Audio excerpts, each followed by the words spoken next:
මහනුවර මයංගන මාර්ගයේ පෙල්දෙනිය මැද මහනුවර පහු කරලා මයංගනේ පැත්තට යනකොට තියෙනවා සම්පූර්ණ වැලමිටි වංගුවක්. ඒ වැලමිටි වංගුවෙන් එලින් පාරේ දැම්මම පුඩි කාපට් පාරක් බෝඩ් එකක් ගහලා තියෙනවා. ඒ පාර දිගේ එන්නේ මේ ලස්සන සුන්දර ගම්මානයක මැද තියෙන අපේ ඓතිහාසික පුරාවිද්‍යා ස්මාරකයක් නරඹන්න. ඒ ස්මාරකය ඇත්තටම අපි බොහොම සතුටකින් නෙවෙයි සංවේගයෙන් යුක්තව නරඹිය යුතු ස්මාරකයක්. ඉතින් ඒ පාරේ එනකොට ටිකක් දුෂ්කර පටු මාර්ගයක් තියෙන්නේ. මේ පැත්තෙන් ඇවිල්ලා ඒ පාරේ වාහනයක ඇවිල්ලා එන්න පුළුවන් අවසාන තැන මෙතන. වාහනින් මෙතෙන්ට ආවට පස්සේ වාහනින් බැහැලා මෙතන පහළ තියෙන පාරේ මම හිතන්නේ පඩි 10ක් විතර ඇති. මේ පාරේ බැහැගෙන යන්න ඕනේ ඒ ඓතිහාසික ස්මාරකය නරඹන්න. ටිකක් දුෂ්කර පාරක්. නමුත් දෙපැත්ත හරි ලස්සන වෙල්යායක් මැද මෙලින් ගමන් කරන ලස්සන පාරක්. ඒ පාරේ ගියාට පස්සේ මම ඔය කියන සුවිශේෂී ඓතිහාසික ස්මාරකය බලන්න පුළුවන්. ටිකක් දුෂ්කර උනත් අපි යමු. ගිහිල්ලා ඉවර වෙලා අපි පැහැදිලි කරලා දෙන්නම් මේ ස්මාරකය මොකක්ද කියන ඉතිහාසය සම්බන්ධව අපිට මතක තියෙන කරුණුත් එක්ක.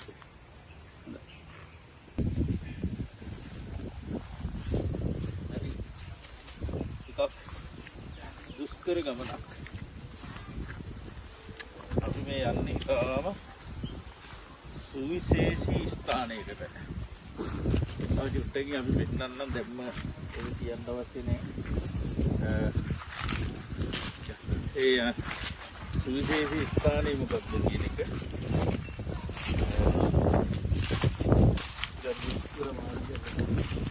පඩි පෙළක් දැහැගෙන පහළට එන්න ඕනේ.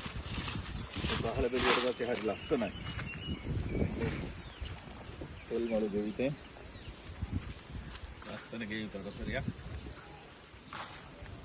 ඉතින් අපේ ඉතිහාසයේ පශ්චාත්තාපී යුක්තව බලන්න ඕන තැනකට අපි යන්නේ. අපි එතෙන්ට ගිහිල්ලා ඉතිරි විස්තරේ කියන්න. යනවා වගේ නෙවෙයි ගිහිල්ලා කල්පනා කරන්නේ අපෝ පඩි පෙළ නැගගෙන උඩට ඉන්න කොහොමද?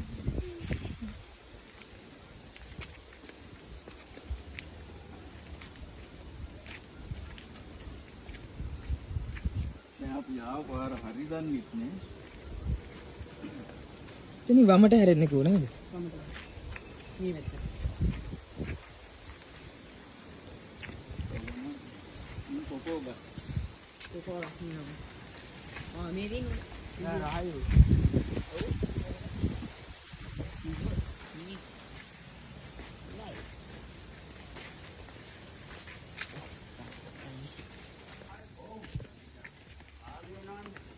මේක බලන්න ආව.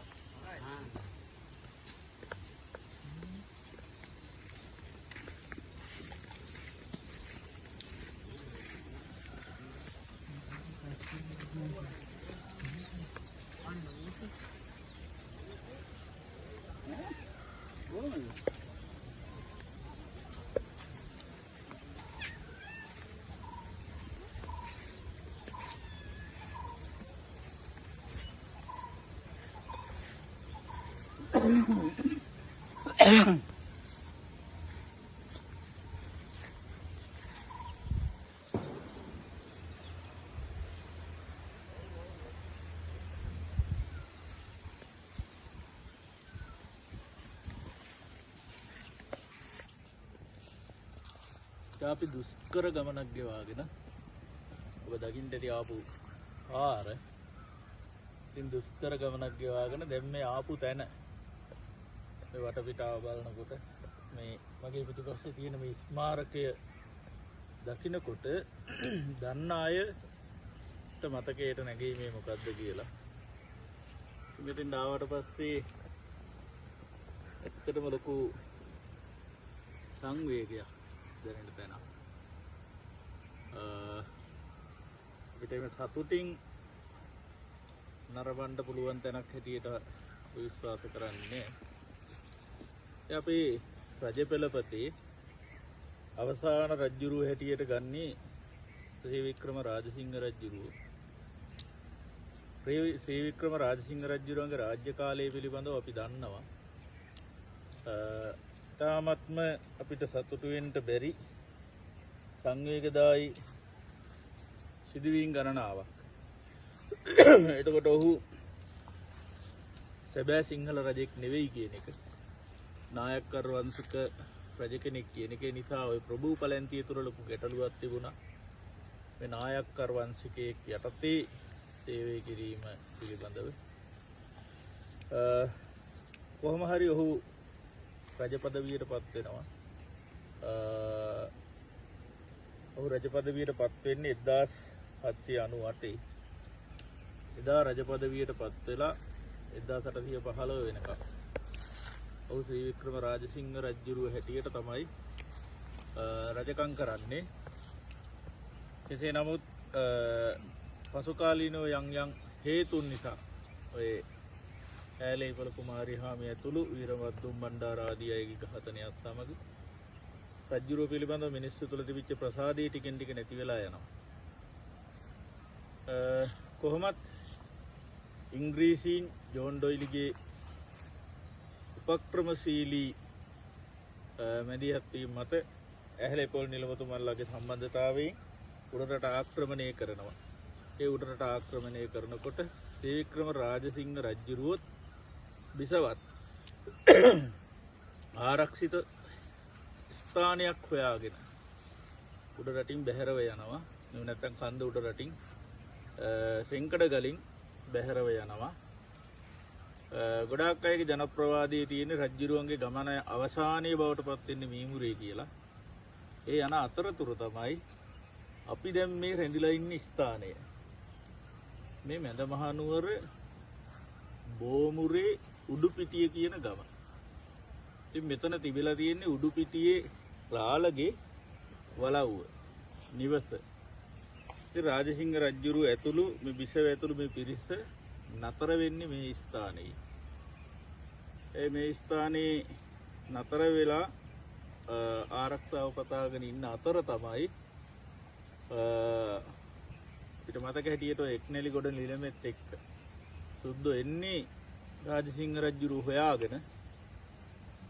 ඉතින් හොයාගෙන යනකොට ඔය පහළ වෙල්යායේ දුවන දරුවෙක් තමයි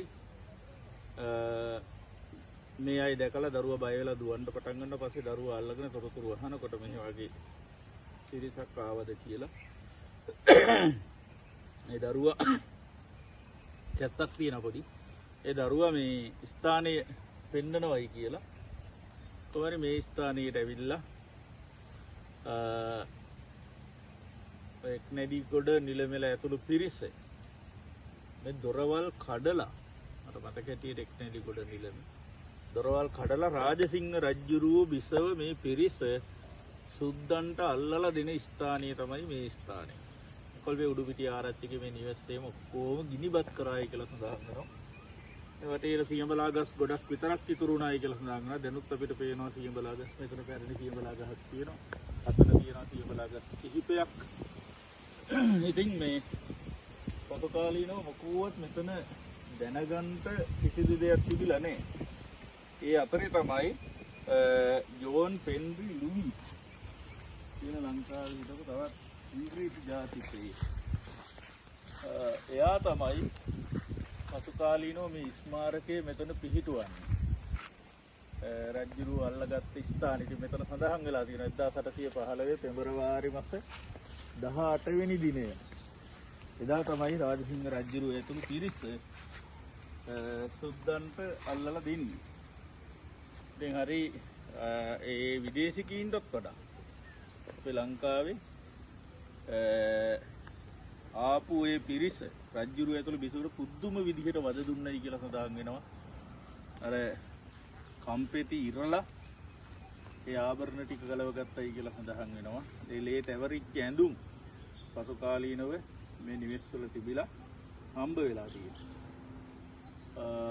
ඉතින් කොහොමත් අන්තිමේට ඉංග්‍රීසි ආණ්ඩුකාරයට ආරංචි වෙලා මේ විදිහට රජ්ජුරුවන්ටත් බිසවටත් දැඩිසේ වද දෙනවයි කියලා. ඔව් අහා මේක නවත්තලා දූත පිරිසක් එවලා දෝලාව මත රජ්ජුරුව ඇතුළු පිරිස අරන් ගියාය කියලා තමයි සඳහන් වෙන්නේ. ඉතින් එහෙම අරන් ගිය රජ්ජුරුව දින කිහිපයකට පස්සේ කොළඹින් නැවුනංගනවා. නැවුනංගලා ඉන්දියාවේ ගෝවේ දේශපාලන සිරකරුවෙක් හැටියට රජ්ජුරුව ඇතුළු පිරිස තියලා තියෙනවා. අවසානයේදී තමයි රජ්ජුරුවන්ගේ බිසගවෙගෙත් අවසානයේ සිද්ධ වෙන්නේ. ඉතින් මේ අපි මුලින්ම කිව්වේ ඒක හරි සංවේගයෙන් බලන්න ඕන ස්ථානයක් හැටියට මේ ගොඩාක් පිරිස් බලන්ට එන අඩු ස්ථානයක්. අතර හැම කෙනාම ආයුතු ස්ථානයක්.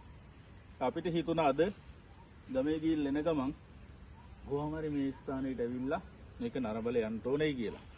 අපි සියලු දෙනාටමත් ආරාධනා කරනවා එන්න. ඇවිල්ලා මේ ස්ථානේ නරඹලා දැනුමට යමක් එක්කහු කරගන්න. නැත්නම් දැන් ආයි මීට පස්සේ කරන්න අපිට දෙයක් නැහැ. අපේ ඉතිහාසයට මොකද උනේ කියන එක පිළිබඳව ටිකක් හිතන්න.